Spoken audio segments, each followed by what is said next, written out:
There's been something of a resurgence of the humble pickup truck over recent years.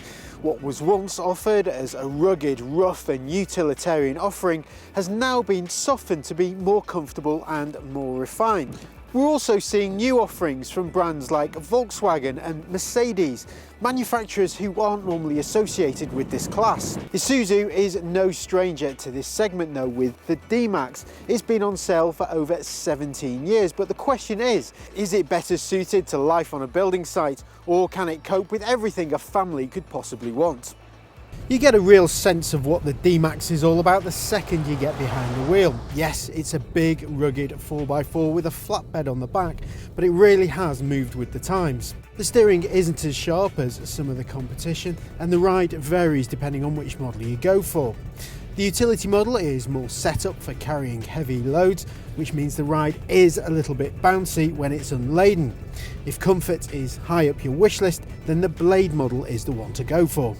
The lineup is pretty limited, so limited in fact that there's only one engine available, and that's a 1.9 litre turbo diesel unit.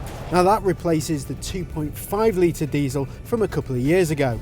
Now that might seem a big drop in power, but the figures are virtually the same, pumping out 163 brake horsepower and 360 newton meters of torque, but now it's more efficient.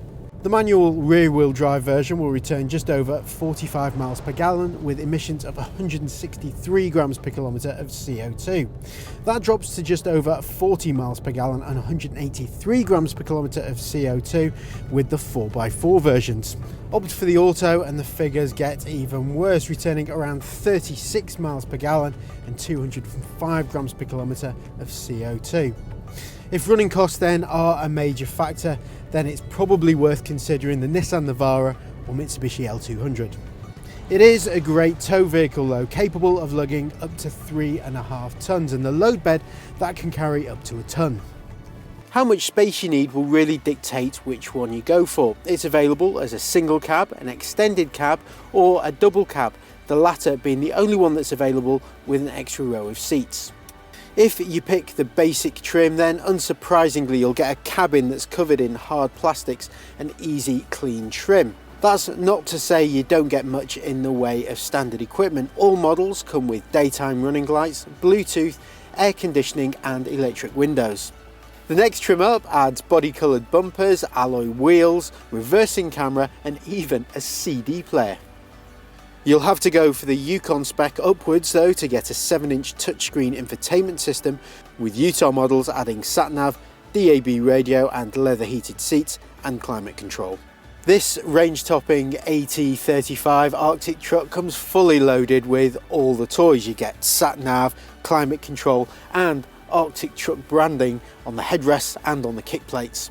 Needless to say, the double cab is the biggest for occupants, with a good mix of head and legroom. In essence, the D-Max is better suited to life as a workhorse rather than a family wagon. It is very tough and rugged, and it will turn heads, especially this AT35 Arctic truck version. And it does come with a 5-year 125,000 mile warranty, which is a big tick.